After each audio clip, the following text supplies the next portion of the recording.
Namaku Cassandra.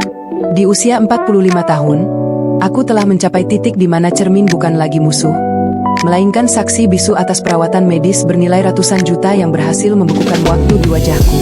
Aku berdiri di balkon lantai 2 mansionku di pinggiran Jakarta, menyesap segelas Chardonnay dingin sementara mentari tenggelam dengan angkuh, persis seperti caraku menjalani hidup.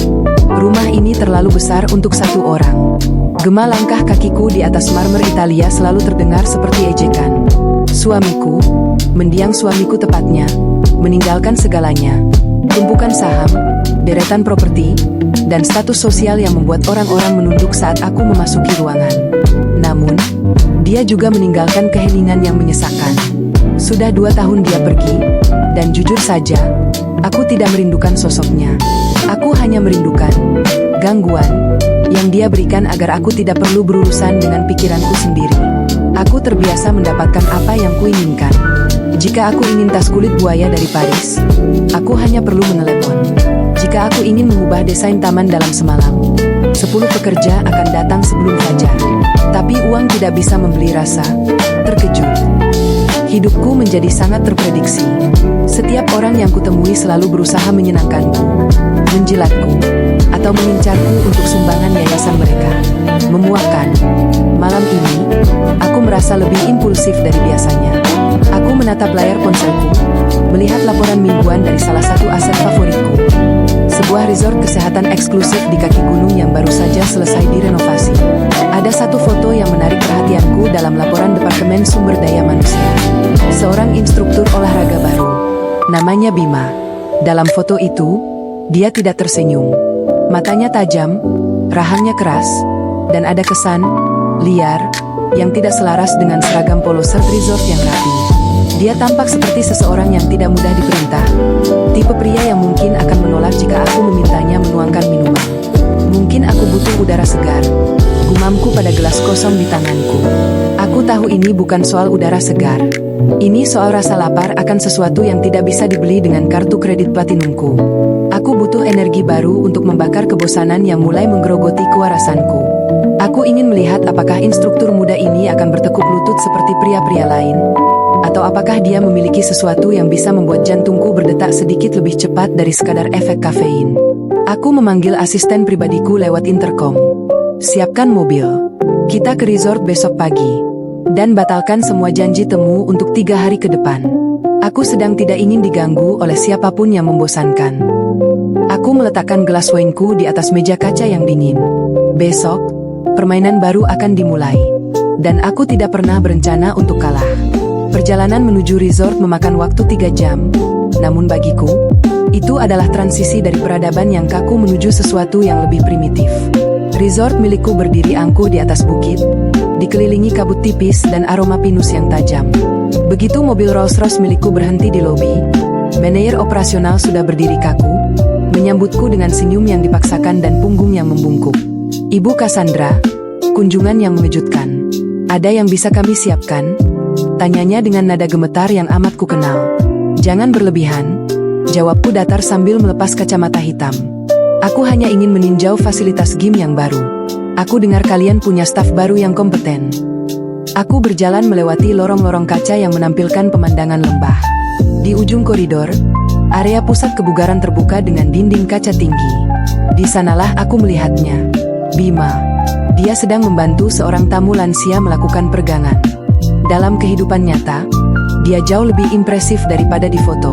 Tubuhnya tinggi, dengan otot-otot yang terbentuk secara alami. Bukan hasil dari asupan suplemen berlebih di gym kota besar, melainkan otot yang fungsional dan padat. Kulitnya kecoklatan, terbakar matahari, dan saat dia bergerak, ada keluasan seperti predator yang sedang mengawasi wilayahnya. Aku berdiri di ambang pintu, menyilangkan tangan di dada, memperhatikannya tanpa suara. Dia menyadari keberadaanku. Sebagian besar pria akan langsung salah tingkah atau mencoba pamer kekuatan saat aku masuk ke ruangan. Tapi Bima hanya melirikku sekilas, mengangguk sopan sebagai formalitas, lalu kembali fokus pada tamunya. Ketidakpeduliannya adalah tamparan yang menyenangkan bagi egoku. Setelah tamunya pergi, dia berjalan ke arahku sambil mengalungkan handuk di lehernya. Aroma tubuhnya mencapai indera penciumanku. Campuran antara keringat segar, sabun kayu cendana, dan sesuatu yang sangat maskulin. "Ada yang bisa saya bantu, Bu?" tanyanya. Suaranya berat, bariton yang bergema di dadaku. Tidak ada nada menjilat. Dia menatap langsung ke mataku, sebuah tindakan yang jarang dilakukan oleh karyawanku. "Cassandra, koreksiku. Jangan panggil aku Ibu, kecuali kau ingin aku merasa seperti nenekmu." Dia tersenyum tipis, hampir tidak terlihat. "Baik, Cassandra. Saya Bima. Anda ingin memulai latihan sekarang, atau hanya ingin menginspeksi?" "Aku ingin melihat sejauh mana kemampuanmu, Bima. Aku punya standar yang sangat tinggi," kataku sambil melangkah lebih dekat, hingga jarak di antara kami hanya tersisa beberapa inci. Aku bisa merasakan panas yang memancar dari tubuhnya. Dia tidak mundur 1 senti pun. Standar tinggi biasanya membutuhkan usaha yang besar. "Apakah Anda siap untuk itu?" Pertanyaannya terdengar seperti tantangan, bukan sekadar urusan kebugaran. Aku merasakan sensasi geli yang sudah lama tidak kurasakan di perutku.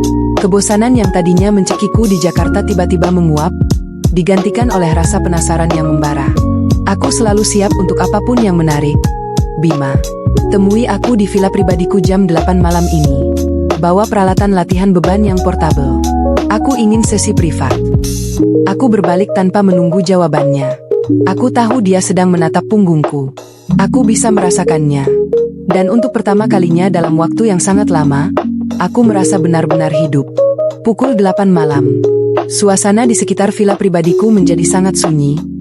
Hanya menyisakan suara jangkrik dan desir angin yang menggesek dahan pohon pinus. Aku sudah berganti pakaian. Sebuah setelan olahraga berbahan spandex premium yang memeluk lekuk tubuhku dengan sempurna. Aku sengaja membiarkan rambutku tergerai, memberikan kesan berantakan yang terencana. Ketukan di pintu terdengar tegas. Bukan ketukan ragu-ragu seperti pelayan yang mengantar sarapan. Aku membuka pintu dan menemukan Bima berdiri di sana dengan tas perlengkapan di bahunya. Dia mengenakan kaos tanpa lengan yang memperlihatkan otot tricepsnya yang keras. Di bawah lampu teras yang temaram, dia tampak jauh lebih mengintimidasi. "Silakan masuk, Bima," kataku sambil berbalik, memberinya kesempatan untuk mengamati langkahku. Aku membawanya ke area ruang tengah yang luas dengan lantai kayu yang hangat. Aku tidak menyalakan lampu utama, hanya lampu sudut yang memberikan cahaya remang kuning yang intim. "Kita mulai dari mana?" tanyanya datar. Dia mulai mengeluarkan resistance band dan beberapa dumbbell kecil. Aku merasa kaku di bagian bahu dan pinggang. Mungkin sedikit latihan beban tubuh dan peregangan intensif. Aku merebahkan diri di atas matras yoga, menatapnya dari bawah.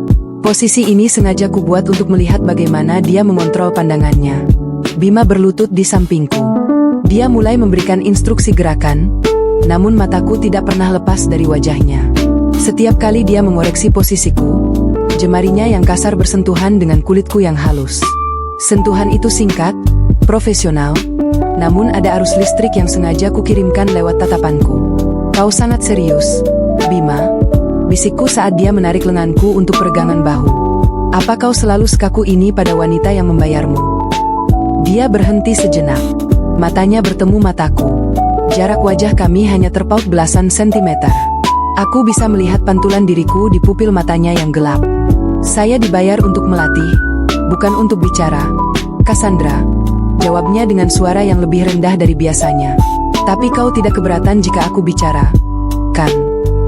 Aku sedikit memajukan wajahku. "Kau tahu, kau punya energi yang berbeda. Kau seperti api yang dipaksa padam oleh seragam itu." Bima tidak menjawab, tapi aku melihat jakunnya bergerak saat dia menelan ludah. Nafasnya mulai sedikit tidak teratur. Permainan mata ini adalah keahlianku. Aku tahu persis kapan seorang pria mulai merasa goyah di bawah kendaliku. "Sesi malam ini akan sangat panjang, Bima. Kuharap kau punya stamina yang cukup," kataku sambil tersenyum penuh arti. Dia tidak membalas senyumku, tapi genggamannya pada pergelangan tanganku mengencang sedikit lebih kuat dari yang diperlukan. Dia mulai terpengaruh, dan aku sangat menikmatinya. Latihan fisik yang seharusnya menjadi agenda utama kini, hanya menjadi latar belakang dari ketegangan yang kian menebal di udara. Aku bisa merasakan setiap embusan napas Bima saat dia berdiri tepat di belakangku, memandu gerakan squat yang sengaja ku perlambat. Tangannya bertumpu ringan di pinggangku, sebuah sentuhan yang secara teknis bersifat profesional, namun terasa membakar di atas kulitku yang tipis. Punggung tegak. Cassandra, fokus. Suaranya terdengar lebih serak, seolah dia sedang berjuang menjaga kewarasannya sendiri. Aku sengaja menjatuhkan bahu, berpura-pura kehilangan keseimbangan hanya agar tubuhku bersandar sepenuhnya pada dadanya yang bidang. Aku bisa merasakan detak jantungnya yang cepat melalui lapisan kaos tipisnya. Aku lelah, Bima. Mungkin aku butuh istirahat sejenak. Aku berbalik di dalam dekapannya yang canggung. Tanganku perlahan naik, merapikan sedikit kerah bajunya, lalu jemariku sengaja menyentuh kulit lehernya yang panas. Dia tidak bergerak menjauh. Matanya yang tajam menatapku dengan intensitas yang bisa meluluhkan logam. Ada kemarahan kecil di sana, kemarahan seorang pria yang tahu dia sedang dipancing, namun tidak memiliki kekuatan untuk menolak. Kau tahu, Bima, bisikku sambil menatap bibirnya yang terkatup rapat. Resort ini milikku. Semua orang di sini melakukan apa yang kuperintahkan tanpa bertanya. Tapi kau menatapku seolah aku adalah masalah yang harus kau selesaikan. Anda memang masalah, Cassandra, jawabnya jujur, sebuah kejujuran yang terasa seperti percikan api di gudang peluru. Masalah yang tidak seharusnya saya sentuh. Aku tertawa kecil, nada yang sinis namun mengundang.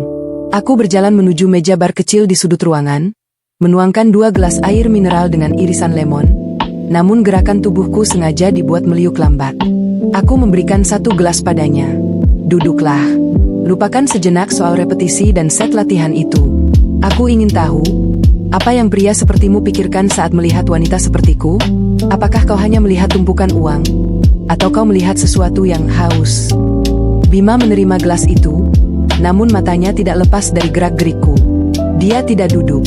Dia tetap berdiri, mendominasi ruangan dengan keberadaannya yang mentah. Saya melihat wanita yang terbiasa memesan kebahagiaan seperti memesan makanan di restoran. Tapi kebahagiaan tidak bekerja seperti itu. Oh, ya? Lalu bagaimana cara kerjanya menurutmu? Aku melangkah mendekat lagi, mengikis jarak hingga aroma maskulin tubuhnya memenuhi paru-paruku. Tunjukkan padaku. Aku bosan dengan teori. Aku ingin sesuatu yang nyata.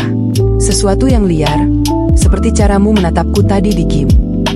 Aku meraih tangannya yang kasar, meletakkannya di pipiku. Telapak tangannya terasa hangat dan sedikit kapalan. Tangan seorang pekerja keras. Aku memejamkan mata, menikmati sensasi tekstur yang sangat berbeda dari segala kemewahan sutra yang biasa ku sentuh. Malam ini, kau bukan pegawaiku, Bima. Dan aku bukan bosmu. Kita hanya 2 orang asing di tengah hutan yang ingin saling mengenal lebih jauh. Apakah kau berani melanggar aturanmu sendiri? Keheningan setelah pertanyaanku terasa begitu berat. Aku bisa melihat pergulatan di matanya, antara harga diri, profesionalisme, dan hasrat purba yang mulai mengambil alih. Tangannya yang tadinya diam di pipiku kini mulai bergerak turun ke leherku. Ibu jarinya memusap garis rahangku dengan tekanan yang mulai menuntut. Anda tidak akan suka jika saya benar-benar melanggar aturan, Cassandra, ancamnya pelan. Coba aku, tantangku. Keheningan di dalam villa itu seolah meledak saat Bima akhirnya menyerah pada tarikan gravitasi di antara kami. Tangannya yang tadinya ragu di leherku, kini mencengkeram tengkukku dengan kepastian yang mengejutkan. Tidak ada lagi formalitas instruktur dan majikan. Yang tersisa hanyalah pria muda dengan energi meluap dan wanita yang haus akan sensasi nyata. Dia menarikku mendekat hingga tubuh kami bertabrakan tanpa celah. Napasnya yang panas menerpa keningku sebelum bibirnya menemukan bibirku dalam sebuah pagutan yang tidak meminta izin. Itu bukan ciuman lembut yang biasa kudapatkan dari pria-pria pesolek di klub elit Jakarta. Ini adalah klaim. Kasar, menuntut, dan penuh dengan rasa lapar yang selama ini dia tekan di balik seragamnya. Aku mengerang rendah, tanganku merayap masuk ke dalam rambutnya yang kaku, menariknya agar dia tidak melepaskanku. Rasa bosan yang menyiksaku selama berbulan-bulan luluh lantak seketika, digantikan oleh adrenalin yang memacu jantungku hingga ke titik maksimal. Seluruh saraf di tubuhku seolah terbangun dari tidur panjang.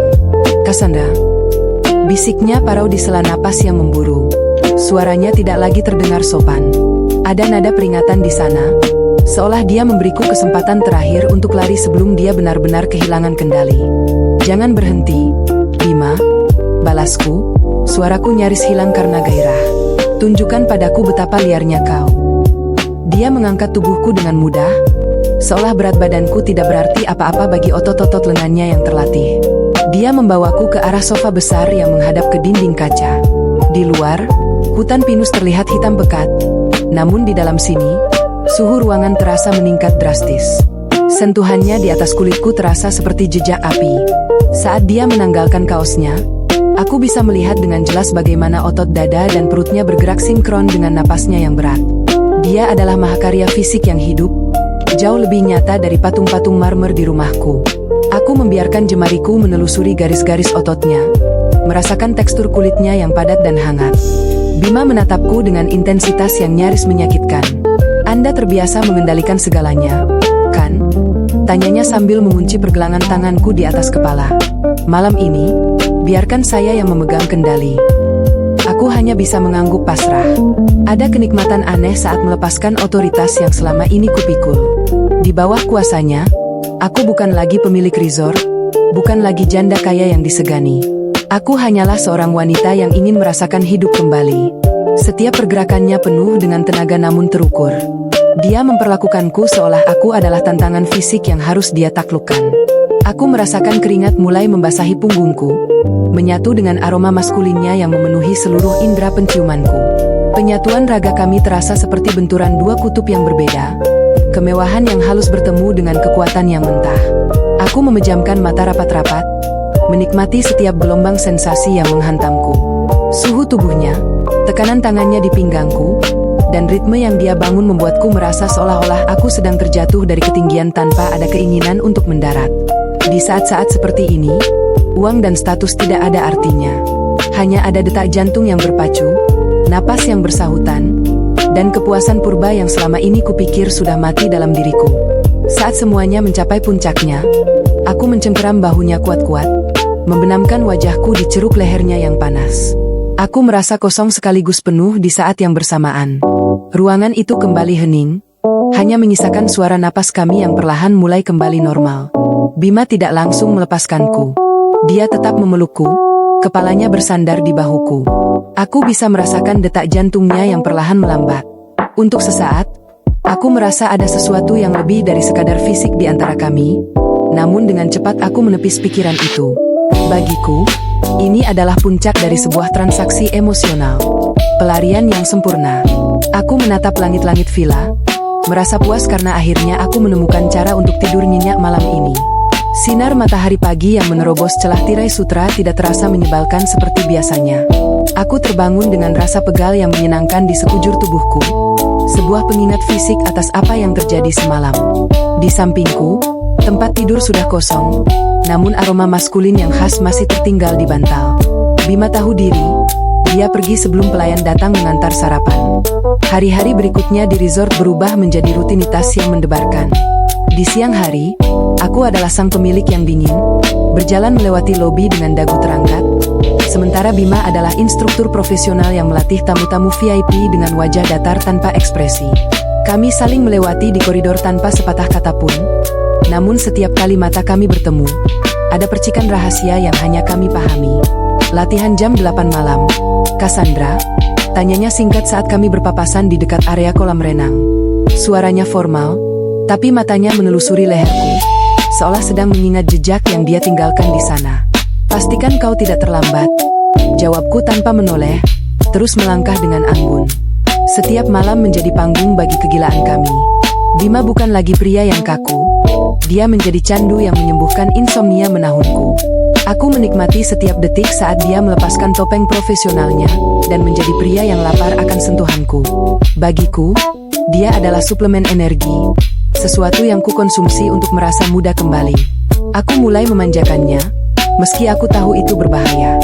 Aku mengirimkan jam tangan olahraga mewah ke lokernya, membelikannya sepatu lari edisi terbatas, dan memastikan jadwal kerjanya hanya terfokus padaku. Aku membelinya, atau setidaknya itulah yang kupikirkan. Aku ingin dia merasa terikat, tapi bukan dengan ikatan emosi, melainkan dengan kenyamanan yang bisa kuberikan. "Kenapa kau melakukan ini?" tanya Bima suatu malam, sambil menatap jam tangan mahal yang baru saja kuberikan padanya. Kami sedang duduk di balkon villa, hanya mengenakan jubah mandi, menyesap udara malam yang dingin. "Melakukan apa?" tanyanya balik sambil memutar gelas wainku. "Memberiku barang-barang ini. Kau memperlakukanku seperti..." "Entahlah." Aku hanya pelatihmu, Cassandra. Aku tertawa, suara yang terdengar renyah namun kosong. Anggap saja itu bonus prestasi, Bima. Kau membuatku merasa tidak bosan, dan itu adalah tugas yang sangat sulit di dunia ini. Bima terdiam. Dia menatap jam tangan itu, lalu menatapku. Ada binar aneh di matanya, sesuatu yang tidak kusukai. Itu bukan tatapan penuh hasrat seperti biasanya, melainkan tatapan yang mencari sesuatu yang lebih dalam. Dia meraih tanganku, menggenggamnya dengan lembut, bukan dengan paksaan, tapi dengan semacam kasih sayang. Aku tidak butuh semua ini, bisiknya. Aku hanya ingin tahu, apakah kau melihatku sebagai manusia, atau hanya sebagai mainan barumu? Aku menarik tanganku pelan, lalu menyesap poinku hingga tandas. Pertanyaan itu terlalu berat untuk malam yang seharusnya menyenangkan. Jangan jadi membosankan dengan pertanyaan filosofis. Bima, nikmati saja apa yang ada sekarang. Bukankah ini yang kau inginkan juga? Aku bangkit dan berjalan masuk ke dalam kamar, meninggalkannya sendirian di balkon. Aku tidak ingin menjawab pertanyaan itu, karena jauh di dalam lubuk hatiku, aku tahu jawabannya akan menyakitinya. Dan aku terlalu egois untuk peduli pada perasaannya. Seminggu telah berlalu, dan dinamika di antara kami mulai bergeser ke arah yang tidak kurencanakan. Bima mulai datang ke vilaku bukan hanya dengan tas game, tapi dengan hal-hal kecil yang tidak kuminta. Pagi ini, sebuah buket kecil bunga liar yang masih berembun ada di meja teras depan, lengkap dengan secangkir kopi hitam yang aromanya sangat kuat, persis seleraku yang dia perhatikan selama sesi latihan malam. Aku menatap bunga itu dengan kening berkerut. Bagiku, bunga adalah simbol komitmen, sesuatu yang biasanya dikirimkan pria-pria tua bosan untuk merayuku agar mau berinvestasi di perusahaan mereka.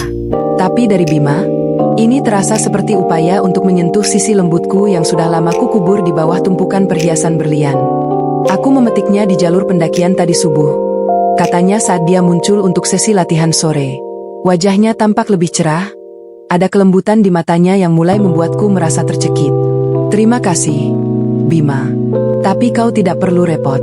Aku punya florist langganan yang mengirimkan mawar segar setiap pagi. Jawabku datar, sengaja menekankan jarak sosial di antara kami. Dia terdiam, senyumnya sedikit memudar namun dia tidak menyerah. Sepanjang sesi latihan, dia lebih banyak bicara. Bukan tentang repetisi otot, tapi tentang masa kecilnya di desa, tentang mimpinya membangun sekolah olahraga gratis, dan tentang bagaimana dia merasa menemukan seseorang dalam diriku. Kau tahu, Cassandra, di balik semua kemewahan ini, kau tampak sangat kesepian. Aku ingin menjagamu, bukan hanya melatihmu, bisiknya saat dia membantuku melakukan peregangan. Tangannya tidak lagi mencengkeram dengan kasar penuh gairah, melainkan mengusap lenganku dengan penuh perasaan. Sentuhan itu membuatku merinding, tapi bukan karena gairah. Itu adalah alarm bahaya. Aku tidak butuh dijaga. Aku tidak butuh seseorang yang melihat kerapuhanku. Aku butuh seseorang yang bisa membuatku lupa bahwa aku punya kerapuhan. Kau mulai berlebihan, Bima, kataku sambil menarik lenganku dengan kasar. Aku berdiri dan merapikan rambutku. Aku membayarmu untuk memastikan otot-ototku tetap kencang, bukan untuk menjadi psikiater pribadiku. Simpan cerita sedih dan perhatianmu untuk gadis seusiamu. Bima menatapku dengan tatapan terluka yang amat sangat kentara. Kenapa kau selalu mendorong orang menjauh saat mereka mencoba mendekat? Apa kau begitu takut merasa sesuatu yang nyata? Aku tidak takut. Aku hanya tidak punya waktu untuk drama romantis yang murah. Balasku sinis. Hubungan kita adalah transaksi. Aku memberimu fasilitas, uang, dan kesenangan. Kau memberiku tenagamu. Jangan mengacaukannya dengan perasaan, atau kau akan menyesal. Aku berjalan menuju kamar mandi, membanting pintu dengan cukup keras hingga suaranya bergema. Di balik pintu, aku menarik napas panjang. Jantungku berdetak kencang, bukan karena cinta, tapi karena ketakutan bahwa mainan baruku ini sudah mulai rusak. Dia mulai menginginkan bagian dari diriku yang tidak ingin kubagi dengan siapapun. Aku menatap pantulan diriku di cermin. Cassandra yang glamor, yang dingin, yang mandiri. Itulah diriku. Dan aku tidak akan membiarkan seorang instruktur muda mengacaukan skenario yang sudah kubangun dengan susah payah selama bertahun-tahun. Malam itu, ketegangan di villa mencapai titik didih, namun bukan jenis ketegangan yang memicu gairah. Bima datang tanpa peralatan latihan. Dia berdiri di ambang pintu geser balkon, mengenakan kemeja flanel sederhana yang membuatnya tampak lebih seperti pria biasa daripada instruktur resort yang tangguh. Matanya tidak lagi liar. Matanya penuh dengan determinasi yang membuatku tidak nyaman. Aku tidak ingin latihan malam ini, Cassandra, katanya mendahuluiku sebelum aku sempat menyindir keterlambatannya. Aku menyesap brandy dari gelas kristalku, menyandarkan punggung di sofa kulit. Lalu kenapa kau di sini? Jika ingin mengembalikan jam tangan itu, letakkan saja di meja. Dia melangkah masuk, mengabaikan sarkasmeku. Aku tidak peduli soal jam tangan itu. Aku ingin bicara soal kita. Seminggu ini, kau tidak bisa membohongiku. Aku merasakan detak jantungmu saat aku memelukmu. Aku melihat kesepian itu saat kau pikir aku tidak melihatnya. Aku mencintaimu, Cassandra. Aku nyaris tersedak minumanku. Sebuah tawa pendek, tajam, dan dingin lolos dari bibirku. Cinta? Bima, kau baru berusia 24 tahun. Kau bahkan belum tahu cara mengelola tagihan kartu kredit. Dan kau bicara soal mencintai wanita yang bisa membeli seluruh masa depanmu dalam sekali jentikan jari. Wajah Bima mengeras. Ini bukan soal uang. Ini soal manusia. Aku melihatmu sebagai wanita yang butuh dikasihi, bukan mesin ATM yang berjalan. Berhenti bersembunyi di balik perhiasanmu. Aku berdiri, meletakkan gelas dengan denting keras yang memecah kesunyian. Aku berjalan mendekatinya, memangkas jarak hingga aku bisa melihat luka di matanya. Aku ingin menghancurkan delusinya sebelum itu menghancurkan kesenanganku. Dengar baik-baik, Bima, kataku dengan suara yang rendah dan lugas. Kau adalah hiburan. Kau adalah cara efektif bagiku untuk membakar kalori dan mematikan rasa bosan. Kau muda, energik, dan menyenangkan di atas ranjang. Tapi itu saja. Jangan pernah bermimpi untuk duduk di meja makanku sebagai pasangan. Kau tetaplah karyawan di resort milikku. Jadi, aku hanya objek bagimu. Suaranya bergetar, antara marah dan tidak percaya. Kita semua adalah objek bagi seseorang. Bima, kau menggunakan kemewahan yang kuberikan, dan aku menggunakan tubuhmu. Adil, bukan? Aku mengusap rahangnya dengan ujung kuku, sebuah gerakan yang merendahkan. Jangan biarkan egomu yang muda itu meyakinkanmu bahwa kau spesial. Ada 1000 pria sepertimu di luar sana yang akan mengantre hanya untuk mendapatkan sisa perhatianku. Bima menepis tanganku dengan kasar. Untuk pertama kalinya, aku melihat kilatan kemarahan yang murni, bukan hasrat. Dia menatapku seolah aku adalah makhluk asing yang menjijikkan. Kau benar, bisiknya parau. Kau memang punya segalanya, tapi kau tidak punya hati. Kau hanya tumpukan emas yang dingin. Aku kasihan padamu, Cassandra. Kau akan mati sendirian di Mansion besarmu tanpa pernah tahu rasanya diinginkan sebagai manusia. Dia berbalik dan berjalan keluar tanpa menoleh lagi. Pintu balkon yang terbuka membiarkan angin malam yang menusuk masuk ke dalam ruangan. Aku berdiri terpaku, merasakan dadaku sedikit sesak, namun aku segera menepisnya. Aku menuangkan gelas kedua. Aku tidak butuh kasih-kasihan dari seorang bocah. Aku hanya butuh dia diam dan melakukan tugasnya. Tapi aku tahu, mainan ini sudah benar-benar rusak. Pagi berikutnya, aku terbangun dengan kepala yang berat, bukan karena sisa brandy, melainkan karena dengung kata-kata Bima yang terus berputar seperti kaset rusak. Kasihan. Kata itu menempel di dinding kamarku yang mewah, merusak estetika pagi yang cerah. Aku benci dikasihani, terutama oleh seseorang yang statusnya berada di bawah garis pengawasanku. Aku duduk di meja makan, menatap sarapan organik yang ditata sempurna oleh koki resort. Selera makanku hilang. Aku butuh ketenangan, dan ketenangan bagiku berarti menyingkirkan segala gangguan emosional yang mulai mengusik kenyamananku.